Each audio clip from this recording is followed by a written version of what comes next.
नमस्कार मित्रांनो, कोर्ट कचेरी या यूट्यूब चॅनलवर आपले स्वागत आहे। तसेच आपले जे मित्र फेसबुक किंवा इंस्टाग्रामवर हा व्हिडिओ पाहत आहेत त्यांचंही खूप खूप स्वागत आहे। तर आपण मागे एक रील पोस्ट केलेली होती की रजिस्टर कुलमुक्त्यार पत्रावरून जेव्हा आपण एखादं खरेदी खत घेतो किंवा एखाद्या मिळकतीचं रजिस्टर कुलमुक्त्यार पत्र करतो आणि त्या कुलमुक्त्यार पत्राच्या आधारे स्वतःच्या नावाने किंवा त्या कुलमुक्त्यार पत्राच्या आधारे समजा आपण इतरांना जर मिळकत खरेदी दिली तर त्यामध्ये कोणकोणत्या प्रकारचे गुंते होऊ शकतात आणि ते गुंते होऊ नये यासाठी आपल्याला काय करावं लागेल। तर आपल्या सर्वांना माहित आहे की बऱ्याच वेळा अनेक जमिनी या नवीन शर्तीच्या असतात किंवा काही वेगवेगळ्या कारणाने त्या मिळकतीचं जे आहे त्याच्यासाठी परमिशन्स लागते आणि व्यवहार ठरतो। त्याबद्दल बिनकब्जाचं साठेखत नोंदवलं जातं आणि त्यासोबतच एक रजिस्टर कुलमुक्त्यार पत्र नोंदवलं जातं आणि त्या रजिस्टर कुलमुक्त्यार पत्र नोंदवत असताना त्या जमिनीच्या मूळ मालकाला त्या जमिनीची सर्व किंमत जी आहे ती दिली जाते आणि त्या मुक्त्यार पत्रामध्ये ज्या अटी व शर्ती असतात त्या जनरली या असतात की इथून पुढे ह्या मिळकतीबाबतची सर्व कामे आपण करावी, आपण परमिशन काढावी जर आवश्यक असेल तर, किंवा काही डेव्हलपमेंट करावी आणि या मिळकतीचं परमिशन मिळाल्यानंतर खरेदी खत सुद्धा आपण करून घ्यावं, आपल्या स्वतःच्या नावे करून घ्यावं किंवा इतरांच्या नावे करून द्यावं।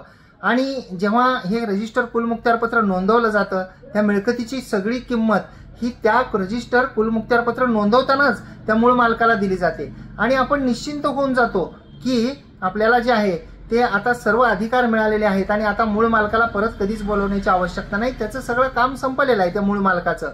आणि त्यानंतर आपण परमिशनसाठी ऍप्लिकेशन त्या कुलमुक्त्यार पत्राच्या आधारे करतो, सक्षम महसूल अधिकाऱ्याकडून परमिशन्स घेतो आणि परमिशन घेतल्यानंतर आपण त्याच रजिस्टर कुलमुक्त्यार पत्राच्या आधारे स्वतःच्याच नावाने किंवा कुटुंबातील इतरांच्या नावाने, नातेवाईकाच्या, मित्रांच्या नावाने आपण त्या कुलमुक्त्यार पत्राच्या आधारे रजिस्टर खरेदी खताचा दस्त नोंदवून घेतो। परंतु हे सगळं केल्यानंतर अगदी नाव सुद्धा उतारायला आपण लावतो।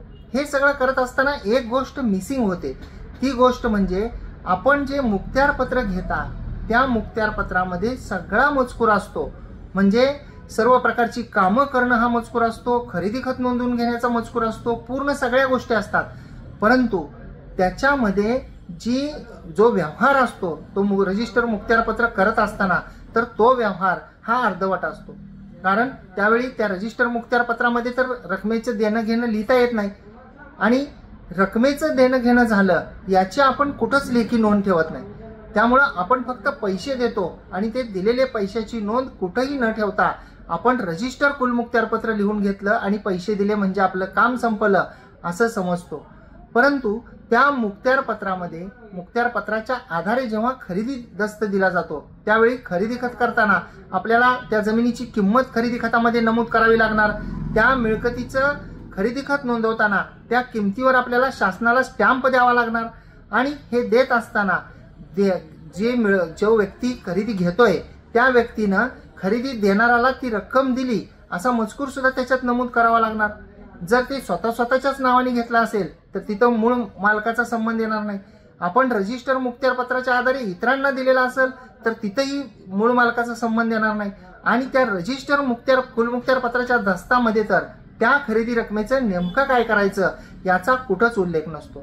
त्यामुळं असे बरेचसे केसेस किंवा दावे न्यायालयामध्ये आलेले आहेत की मी लिहून दिलेलं मुक्त्यार पत्रातला प्रत्येक मजकूर मला मान्य आहे असं मूळ मालक म्हणतो।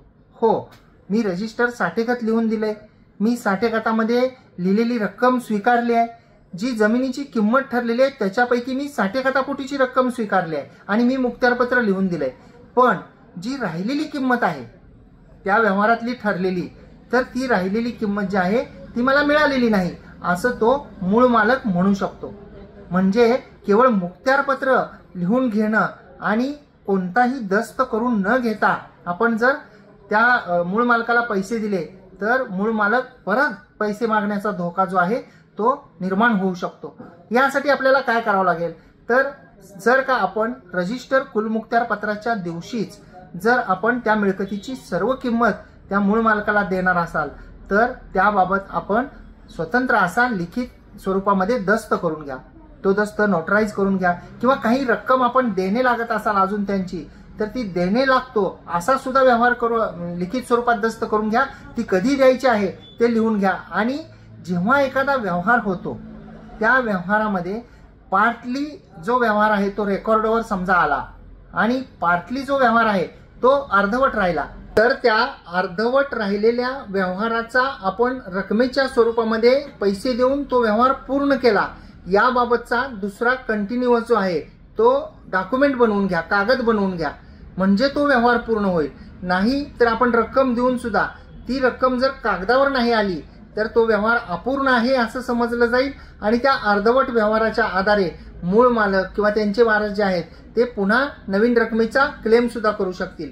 त्यामुळे रजिस्टर मुखत्यारपत्र जर आपण घेत असाल कुणाकडून आणि त्यापोटी जर का ही संपूर्ण रक्कम जर आपण देत असाल तर आपण ही काळजी जी आहे ती अवश्य घेतली पाहिजे. आणि आपल्याला जर हा व्हिडिओ आवडला असेल तर या व्हिडिओला लाईक करा. तसेच आपण जर फेसबुक इंस्टाग्रामवर पाहत असाल तर आपण फॉलो सुद्धा करा.